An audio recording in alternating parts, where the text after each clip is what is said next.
Hey everyone, this is Tim from Your Six Studios. Today in this video, I'm going to show you how to place games on your wish list on the PlayStation 5. So if they come up for sale or something like that, you'll get a notification that they are up for sale. So we go to PlayStation right here, go to the store, and then go on down to the game. So let's find a game on here. For example, let's find a good game that I might want to buy.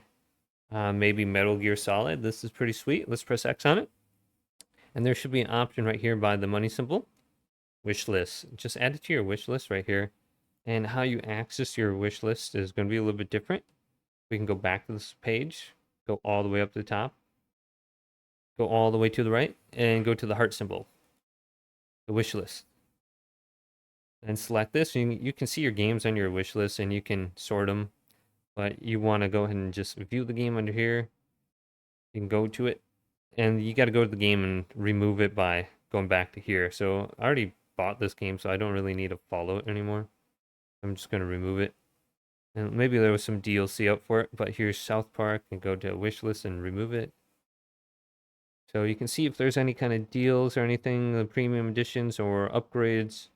So here's Doom Dark Ages. I never bought that game. So where's the option to remove it? Here it is. So sometimes I'll notice in my email that the game comes up for sale and stuff. So just try this out. It looks like there's an option to actually try this game, but hopefully this video did indeed help you out. If it did, leave it a big thumbs up and subscribe to my channel down below for more tech videos coming up next on Your Six Studios.